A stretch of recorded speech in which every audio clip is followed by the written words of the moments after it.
சமசுடன் செய்தி கப்பால் நிகழ்ச்சிக்கு உங்கள் அனைவரையும் அன்போடு வரவேற்கின்றேன். வணக்கம் திரு சமஸ். வணக்கம். ஆபரேஷன் சிந்தூர் அது மீண்டும் கவனம் பெற்றிருக்கிறது. அதற்கு காரணம் முப்படை தளபதி கொடுத்திருக்கிற ஒரு பேட்டி. அதில் சில விஷயங்களை அவர் ஒத்துக்கொண்டிருக்கிறார். இந்திய விமானங்கள் சுட்டு வீழ்த்தப்பட்டது உண்மைதான் அப்படின்னு. அந்த பேட்டியின் முக்கியத்துவமாக நீங்கள் எதை பார்க்குறீங்க? முப்படைகளுடைய தளபதி அவர் ஒரு வெளிநாட்டில் இந்த ஒப்புதலை அளிச்சிருக்கார். இராணுவ ரீதியாக அவருடைய இடத்தில் இருந்து பார்க்கும்போது அது தவறு என்று சொல்ல முடியாது.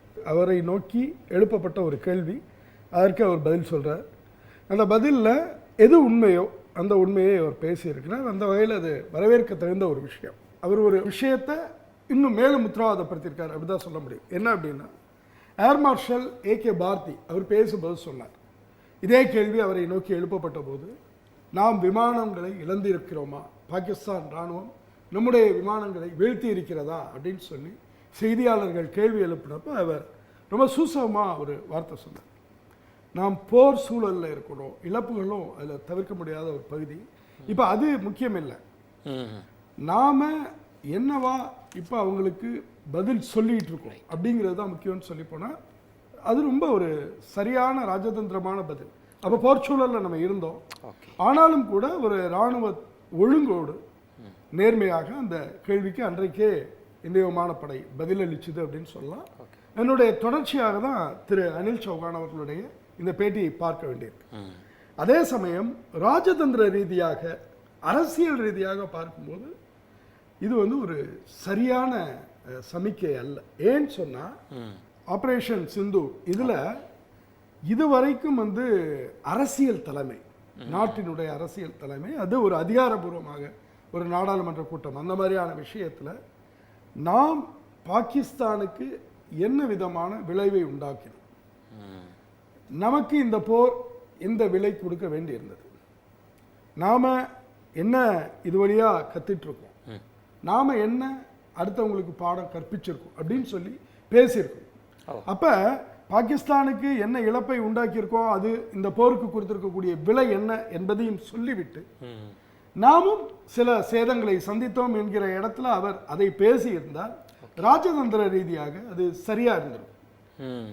இந்த விஷயத்தில் தொடர்ந்து நாம் ஒரு பின்னடைவை சந்திச்சிட்டு இருக்கோம் அப்படின்னு தான் நம்ம சொல்ல வேண்டியிருக்கு. எதன் அடிப்படையில் சொல்றேன்னா, இந்த போர் நிறுத்தம் அந்த கணம் அமெரிக்க அதிபர் ட்ரம்ப் அவர்கள்ட்ட வந்த அந்த ட்வீட் அறிவிப்பு, அதுல ஆரம்பிச்சு வியூக ரீதியா நம்ம நாட்டினுடைய அரசியல் தலைமை அதை சரியா பிரகடனப்படுத்தல அப்படிதான் சொல்லுவோம். இப்போ வெளிவிவகார கொள்கை அப்படின்னு ஒரு யுத்தம் கடந்து, ஆபரேஷன் சிந்தூர் கடந்து வெளிவிவகார கொள்கையிலும் நமக்கு ஏதேனும் நெருக்கடி பின்னடைவு இருக்குன்ற மாதிரி புரிஞ்சுக்கலாமா நீங்க சொல்ற இடம்? நிச்சயமா இது வெளியுறவு சார்ந்து இந்த போர் நமக்கு உணர்த்திருக்கிற செய்தி என்ன அப்படின்னா, நாம் நினைத்து கொண்டிருக்கிற கூடிய அளவுக்கு சர்வதேசத்தினுடைய ஒரு தோழமை உணர்வு, ஒரு ஒத்துழைப்பு, ஒரு கூடுதல் பலம் அது நமக்கு இல்லை அப்படிங்கிறத காட்டுது. அப்படி நாம நம்பிட்டு இருக்கிற அளவுக்கு நமக்கு தோழமையா சர்வதேச நாடுகள் இருக்குதா அப்படிங்கிற ஒரு கேள்வியை எழுப்புது. ஏனென்றால் ஒரு பயங்கரவாதத்தை தீவிரமாக செய்யக்கூடிய ஒரு ஜனநாயக ஆட்சி அல்லாத ஒரு இராணுவத்தினுடைய ஆட்சி இருக்கக்கூடிய அந்த இராணுவத்தினுடைய ஆட்சியும் கூட ஒரு நிழல் பயங்கரவாத நடவடிக்கைகளோடு பிணைந்து செயல்படக்கூடிய ஒரு நாடு பாகிஸ்தான். அந்த நாட்டுக்கு கிடைக்கக்கூடிய ஒரு ஆதரவு அதிர்ச்சி தருது உள்ளபடியா. இந்தியா இப்படியான ஒரு நடவடிக்கையில் இறங்கும் போது பல நாடுகளுடைய ஆதரவு நமக்கு இயல்பாக கிடைச்சிருக்கணும். ஆனால் அந்த போர் சூழலில் பார்த்தபோது நமக்கு கிடைத்த ஆதரவு அப்படிங்கிறது ரொம்ப ரொம்ப சன்னமானது. அதன் தொடர்ச்சியாக திரு ட்ரம்ப் அவர்கள் பேசிக்கிட்டே இருக்கார், திரும்ப திரும்ப பேசிட்டு இருக்கிறார். இப்ப நம்ம பேசிட்டு இருக்கிற இந்த தருணத்துல கூட இது வரைக்கும் 5 முறை பேசிட்டார். இந்தியா பாகிஸ்தான் போர், அணு ஆயுத போர் ஆபத்தை நான் தடுத்தேன், நான் தான் போர் நிறுத்தம் நோக்கி இரு நாடு அதிபர்கள்ட்டையும் பேசினேன், இரு நாட்டு தலைவர்கள்ட்டையும் பேசினேன் அப்படின்னு சொல்லி திரும்ப திரும்ப அந்த போர் நிறுத்தத்துக்கான உரிமை கோரலை முன் வச்சுக்கிட்டே இருக்கிறார் அவர்தான். ஆமா. அப்படி இருக்கும்போது உலகளாவிய அளவுல இந்தியா மீதான பார்வை, இந்தியாவினுடைய தலைமை மீதான பார்வை எப்படி பார்க்கப்படும் அப்படின்னு ஒரு கேள்வி இருக்கு. அந்த வகையில் நாம இதற்கு முறையா எதிர்வினையாற்றுவது அவசியம்.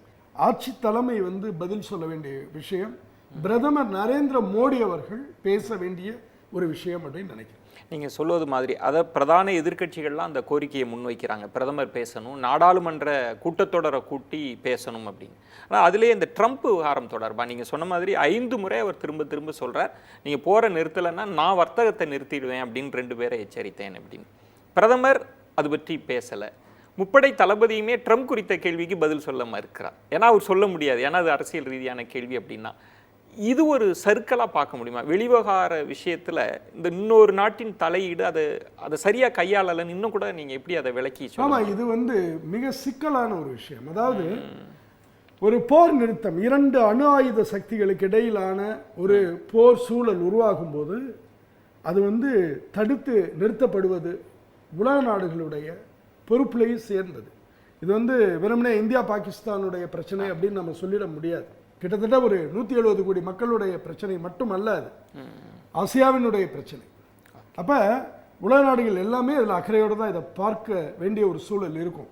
அப்போ எல்லாருமே போர் நிறுத்தத்துக்கு பேசலாம், அது தவறு கிடையாது. அமெரிக்க அதிபர் ட்ரம்ப் தான் கூறுவது போல ஒரு சமாதான முயற்சியில் ஈடுபட்டிருந்தால், 2 நாட்டு தலைவர்களிடமும் பேசியிருந்தால் அது ஒன்றும் தவறு கிடையாது, நல்ல விஷயம்தான் அது. ஆனால் அது என்ன நடந்தது என்பதை பிரதமர் மோடி நாட்டு மக்களுக்கு விளக்க கடமைப்பட்டிருக்கிறார்.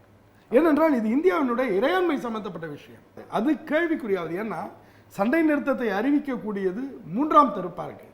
சுதந்திர இந்தியாவினுடைய வரலாற்றில் 3ஆம் தரப்புடைய இடையீடு மிக குறிப்பாக இந்தியா பாகிஸ்தான் விவகாரத்தில் ரொம்ப வந்து நம்ம தள்ளி தான் எப்போதுமே வச்சுருந்துருக்கோம். வரலாற்று ரீதியாக இன்றைக்கு வந்து ஒரு பெரிய கேள்விக்குறி எழுந்திருக்கு. திரும்பவும் சொல்லப்போனால் இந்தியாவினுடைய வெளியுறவு கொள்கை அதில் வந்து 2014க்கு பிறகு ஏற்பட்டிருக்கக்கூடிய மாற்றங்கள் இருக்குல்ல, அதனுடைய விளைவு என்ன அப்படிங்கிறத சம்பந்தமாக இது கேள்வி எழுப்புது. ஏன்னா நீங்கள் 2014 ஆரம்பித்து கிட்டத்தட்ட நாம் பேசிகிட்டு இருக்கிற இந்த தருணம் வரைக்கும் 88 பயணங்கள் மேற்கொண்டிருக்கார் பிரதமர் நரேந்திர மோடி. 73 நாடுகளுக்கு போயிருக்கார். அவரை காட்டிலும் 2019 வெளியுறவுத்துறை அமைச்சராக பொறுப்பேற்ற, இந்த துறையில் நிபுணத்துவம் மிக்க ஒரு வெளியுறவுத்துறை செயலாளராக இருந்த திரு ஜெய்சங்கர், அவர் 83 வெளிநாட்டு பயணங்கள் மேற்கொண்டிருக்கார் 2019 இப்போ வரைக்கும். அப்போ இந்த பயணங்களுடைய மதிப்பு என்ன, சர்வதேசத்துடனான நம்முடைய உறவு பலம் என்ன அப்படிங்கிற கேள்வியெல்லாம் இது எழுப்புது. எல்லாவற்றுக்கும் மேல இந்தியா வந்து இன்னைக்கு அது உலகினுடைய மிகப்பெரிய ஜனநாயகம். 3ஆம் தரப்பினுடைய தலையீடு அதுல இருக்க முடியாது, இடையீடு இருக்கலாம், தலையீடு இருக்க முடியாது. நிச்சயமா எல்லா நாடுகளும் விரும்பலாம் போர் நிறுத்தம்னு, ஆனா அதற்காக அவங்க டிக்டேட் பண்ற இடத்துல வந்துட முடியாது, இருக்க முடியாது, இருக்கக்கூடாது. அதை உறுதிப்படுத்த வேண்டிய கடமை இந்த நாட்டினுடைய பிரதமர் நரேந்திர மோடிக்கு உண்டு. நீங்க சொன்ன அந்த புள்ளியை தான் பிரதான எதிர்க்கட்சிகள் திரு ராகுல் காந்தி தொடங்கி ப. சிதம்பரம் எல்லாருமே அந்த கேள்வியை சொல்லிட்டே இருக்கிறாங்க. பிரதமர் வந்து பேசணும், இது பற்றி வாய் திறந்து பேசணும், இன்னும் நிறைய கேள்விகள்லாம் முன்வைக்கிறாங்க. ஆனால் பிரதமர் இராணுவ தளபதிகளிடம் உரையாற்றிய போது அந்த செய்தி பார்த்தோம். சிந்தூர் ஆப்ரேஷன் தொடர்பாக அவர் பேசுகிறார், அப்புறம் மன் கி பாத்தில் பேசுகிறார், பல கூட்டங்களில் பேசுகிறார். அந்த விளக்கம் போதுமானதா இல்லையா? ஏன் மீண்டும் மீண்டும் பிரதமர் வாய் திறக்கணும் அப்படின்னு சொல்லப்பட்டு கொண்டே இருக்கிறது? காங்கிரஸ் இந்த கேள்வியை எழுப்புவதுங்கிறது மிக மிக நியாயமான ஒரு விஷயம். ஏனென்றால் தார்மீக ரீதியாக காங்கிரஸுக்கு அந்த கேள்வியை எழுப்ப வேண்டிய கடமை இருக்கிறது. அது நாட்டினுடைய பிரதான எதிர்க்கட்சி. கடந்த கால வரலாற்றில் காங்கிரஸ் இதை செய்திருக்கிறது. நாம இது 1962 அனுபவத்திலிருந்து பார்ப்போம். இந்தோ சீன போர் நடந்த காலகட்டத்தில் அன்னைக்கு அக்டோபர் 20 நவம்பர் 20 வரைக்கும் கிட்டத்தட்ட ஒரு 31 நாட்கள் நீடித்த போர் நடந்துட்டு இருக்கக்கூடிய காலகட்டத்திலேயே வாஜ்பாய் அவர்கள் கேள்வி எழுப்புறார் பிரதமரை நோக்கி. என்னன்னு சொன்னால், ஒரு சிறப்பு அமர்வு நடத்தணும், நாடாளுமன்றத்தில் இது குறித்து நாம் விவாதிக்க வேண்டும் அப்படின்னு. இப்போது இல்லாத அளவுக்கு அப்போது போர் தீவிரமான போர். அது அப்போ நாட்டில் நெருக்கடி நிலை இருக்கு, போர்க்கால நெருக்கடி நிலை சூழல் இருக்கு. ஆன போதிலும் இப்படி ஒரு கோரிக்கை வருது. எப்போ போர் நடந்துகிட்டு இருக்கும்போது வருது. போர் நடந்து கொண்டு இருக்கக்கூடிய சூழலில் வரக்கூடிய அந்த கோரிக்கைக்கு அன்றைய பிரதமர் நேரு அவர்கள் செவி சாய்த்தார். அன்றைக்கெல்லாம் வந்து காங்கிரசினுடைய நேருவினுடைய பலம் என்ன அப்படிங்கிறத நம்ம முதல்ல கணக்கில் எடுத்துக்கணும். கிட்டத்தட்ட 494 இடங்கள் கொண்ட மக்களவையில், அந்த மக்களவையில் 371 இடங்கள்ல சர்வ பலத்தோட 3/2 பங்கு பெரும்பான்மையோடு அமர்ந்திருக்கு காங்கிரஸ் கட்சி. ஆனால் எதிரே இப்படி கேள்வி கேட்கக்கூடிய வாஜ்பாய் அவர்களுடைய ஜனசங்கத்தினுடைய எண்ணிக்கை அன்னைக்கு என்ன அப்படின்னா வெறும் 4. அன்றைக்கு வாஜ்பாய் அவர்களுடைய வயது என்னன்னா 38, அதே நேரு அவர்களுடைய வயது என்னன்னா 73. தன் வயதில் கிட்டத்தட்ட சரிபாதி கொண்ட ஒரு இளம் உறுப்பினரினுடைய கோரிக்கையை ஏற்று போர் நடந்து கொண்டிருக்கக்கூடிய சூழலிலேயே, போர் முடிந்ததுக்கு அப்புறம் இல்லை, நடக்கிறப்பயே போர் நடந்து கொண்டிருக்கக்கூடிய சூழலிலேயே அப்படி ஒரு சிறப்பு கூட்டத்தை, நாடாளுமன்றத்தை கூட்டினார் பிரதமர் நேரு. அதில் அவர் கேள்விகளுக்கு பதிலளித்தார், எதிர்க்கட்சிகள் முன்வைத்த விமர்சனங்களுக்கு பதிலளித்தார். இன்னும் சொல்ல போனால் நாட்டினுடைய பாதுகாப்பை பிரதமர் நேரு சமரசம் செய்து விட்டார். இது தேசிய அவமானம் என்று அந்த காலகட்டத்திலே குறிப்பிட்டார் வாஜ்பாய் அவர்கள். கடும் குற்றச்சாட்டு. இது எவ்வளவு ஒரு தீவிரமான குற்றச்சாட்டு அப்படிங்கிறத பாருங்க. ஆனால் நேரு அவர்கள் எல்லாவற்றுக்கும் பதில் அளித்தார். இந்தோ சீனா வார் அப்படிங்கிறது வந்து ஒரு லட்சியவாத அரசினுடைய சறுக்கல். நம் ஆசியானுடைய ஒரு மாபெரும் கனவை கட்டியெழுப்பலாம். ஒரு காந்தியினுடைய வழியில் வந்திருக்கக்கூடிய ஒரு அரசு இது.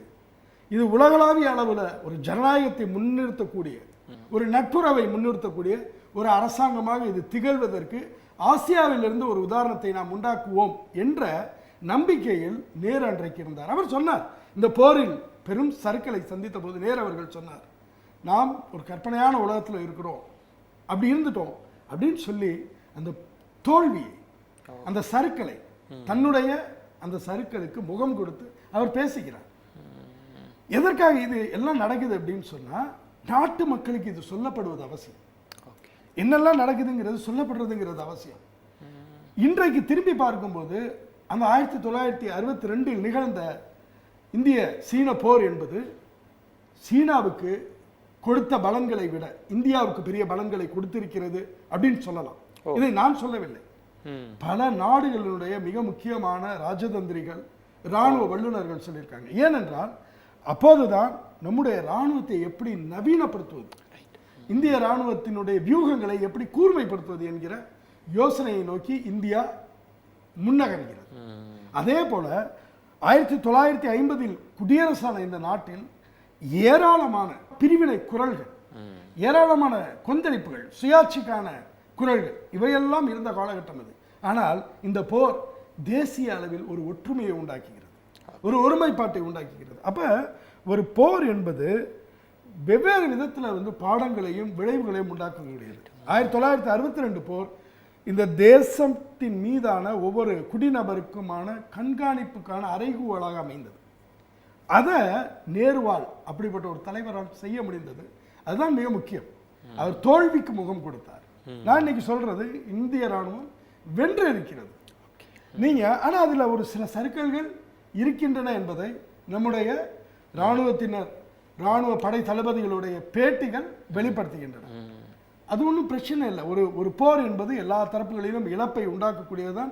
இழப்பை உண்டாக்காத ஒரு போர் இதுவரை வரலாற்றில் இல்லை. ஆனால் அந்த இழப்பில் இருந்து நாம் பாடம் கற்றுக்கொள்ள வேண்டியிருக்கிறது. இப்போ அது வந்து ரஃபேல் வீழ்த்தப்பட்டதா அப்படின்னு சொல்லி ஒரு பெரிய குற்றச்சாட்டு அல்லது ஒரு பெரிய பொருள் இருக்கு. சர்வதேச ஊடகங்கள் எல்லா ஊடகங்களும் இதை பேசுறாங்க, பல நாடுகளில் இந்த பேச்சு இருக்கு. நாம ரஃபேலுக்கு ஒரு பெரிய ஆர்டர் கொடுத்துருக்கோம். ஒரு விமானத்தினுடைய விலைங்கிறது 2000 கோடிக்கு மேல 26 விமானங்கள் ஆர்டர் கொடுத்துருக்கோம். அப்ப அது வந்து ஒருவேளை வீழ்த்தப்பட்டு இருந்தால் நாம அது வாங்குறது சம்பந்தமான நம்முடைய பார்வையை மாற்றிக்கொள்ள வேண்டியிருக்கலாம். இதை காட்டிலும் தரமான ஒரு விமானத்தை, இதை காட்டிலும் மேம்படுத்தப்பட்ட ஒரு தொழில்நுட்பம் மிக்க ஒரு விமானத்தை நோக்கி நாம் நகர வேண்டிய தேவை நமக்கு எழலாம். இது போன்ற பல விஷயங்கள் இருக்கு. ஆனால் இது குறித்தெல்லாம் பேச வேண்டியது பிரதமர் நரேந்திர மோடி அவர்கள். அவர் எங்க பேசுறாருங்கிறது முக்கியம். எங்கெல்லாம் பேசுறார்? வானொலியில் பேசுறார். அவரை கேள்வி கேட்கறதுக்கு இடம் இல்லை. அது எல்லாமே ஒரு வழி பாதையா இருக்கு. நான் பேசுறேன், நீ கேட்டுக்கோங்கிறது இருக்கு. அல்லது தேர்தல் பிரச்சார மேடைகளில் போய் பேசிக் கொண்டிருக்கிறார். அது இன்னும் மோசமானது. முதலில் நீங்கள் நாடாளுமன்றத்துக்கு பதில் சொல்ல கடமைப்பட்டார். அதை தான் வந்து இன்றைக்கு காங்கிரஸ் கேட்கிறது. கடந்த காலத்தில் காங்கிரஸ் இதை செய்திருக்கிறது, அதனால்தான் அதை கேட்கிறது. இன்னொரு விஷயம் இருக்கு, என்னன்னா இளம் நாடாளுமன்ற உறுப்பினர்கள், அடுத்த தலைமுறை அரசியல் தலைவர்களுக்கு ஒரு போரை எப்படி கையாளணும் இதெல்லாம் பற்றி அவர்களுக்கு இந்த விஷயங்களை, அனுபவங்களை பகிரும்போது தான் ஒரு பாடம் கிடைக்கும். அப்போ அதை செய்ய வேண்டிய கடமை வந்து பிரதமர் நரேந்திர மோடிக்கு இருக்கு. அவர் நாடாளுமன்றத்தில் பேச வேண்டும் என்பது மிக முக்கியமான விஷயம். அது அவருடைய கடமை. இந்த விஷயத்தில் தொடர்ந்து கேள்வி எழுப்பிக் கொண்டிருக்கக்கூடிய காங்கிரஸும் எதிர்க்கட்சி தலைவர் ராகுல் காந்தி, காங்கிரஸ் தலைவர் கார்கே இவர்களுடைய குரல்கள் மிக முக்கியமானவை அப்படின்னு நினைக்கிறேன். மிக்க நன்றி திரு சமஸ். நன்றி விஜய்.